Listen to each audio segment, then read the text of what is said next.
Will you be my date for the weekend? The question landed between the smell of engine oil and the whine of an impact wrench, so out of place that it felt like a joke the world told just to see who would laugh. The mechanic looked up from beneath the hood, grease streaked across his cheek, knuckles bruised, eyes tired in the way only people who fix other people's problems for a living get tired. The woman stood there with rain clinging to her coat and a hopeful tremor in her smile, as if she'd rehearsed the courage but not the outcome. If you've ever been surprised by a moment that changes everything, stay with this story until the end, because sometimes the smallest question opens the biggest door. And if this story touches you, don't forget to like the video and subscribe so you don't miss the next one. He almost said no. He almost laughed it off and wiped his hands and went back to the engine that made sense. Dates didn't. Weekends didn't. Not after what life had taken from him. But something in her eyes, an honesty that didn't ask for pity, just company, made him pause. He shrugged, half smiled, and said yes, not knowing that the woman asking him out owned 3 companies, led thousands of employees, and had more money than anyone in that garage would see in a lifetime.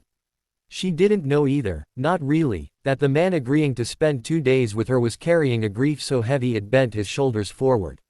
His name was Adam. He'd learned engines before he learned how to grieve. His father taught him how to listen to a motor, how to hear the problem before seeing it, how to be patient with things that were broken.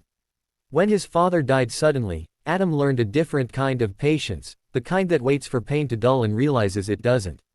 The shop became his shelter. Honest work. Clear rules. You fix what's broken or you replace it. People thanked you or they didn't, but the engine always told the truth. He liked that. He trusted that. Her name was Lena, and she had learned how to smile in boardrooms where smiles were currency and silence could cost millions. She learned to be calm under pressure because panic made investors nervous. She learned to keep her private life private because headlines were hungry and happiness was fragile. The money came early, faster than she'd expected, after a startup she built in a tiny apartment exploded into something global. Success, she discovered, was loud. Loneliness was louder. Weekends were the worst, long stretches of time where there was nothing to negotiate except the echo of her own thoughts. When her car broke down outside the garage, she felt an impulse she hadn't felt in years, to ask for something that had nothing to do with leverage or advantage. She asked for company. They agreed on simple plans. Coffee. A walk near the river. No fancy dinners. No pressure. Adam washed the grease from his hands until his skin felt raw, then stared at his reflection like he was meeting a stranger. Lena chose jeans and a sweater instead of the dresses that made people stare. They met at a small cafe where the tables wobbled and the barista remembered names. Conversation didn't come easily at first. They spoke about weather and traffic and the strange way time slips when you're busy. But slowly, without noticing, they began to speak about things that mattered. Adam talked about engines, about the satisfaction of fixing something everyone else gave up on. He talked about his father's laugh and the way it echoed in the shop sometimes when he was alone. Lena listened, really listened, not the way people pretend to while planning their next response. When it was her turn, she didn't talk about companies or profits. She talked about growing up watching her mother work 2 jobs and still find time to read to her at night. She talked about the fear of losing what you build and the stranger fear of having it and still feeling empty. Adam nodded, surprised at how familiar her words felt. They walked by the river as the sun dipped low, and for a moment the city softened. Adam felt lighter than he had in years, and that scared him. Happiness had learned how to sneak up on him before and leave without saying goodbye. Lena felt something else, relief. Not having to be impressive. Not having to win. Just being seen. She wondered if she was lying by omission, if not telling him who she was made the weekend dishonest. But she also knew that if she did, everything would change.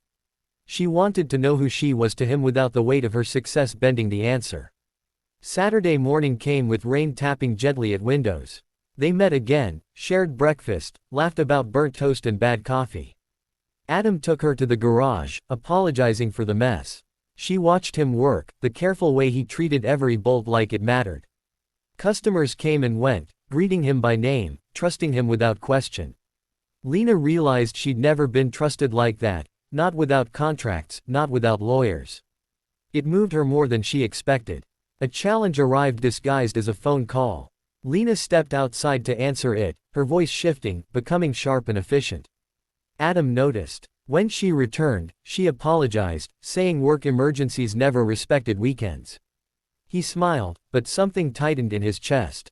He knew that look. He'd seen it on people who lived in another world. He asked her what she did. She hesitated, then said she ran a company.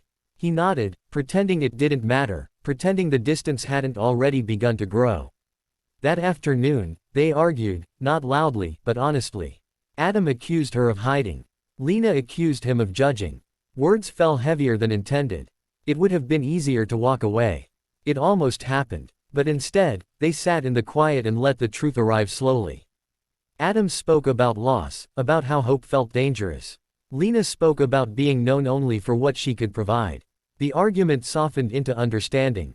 They didn't fix each other. They didn't promise anything. They just chose to stay.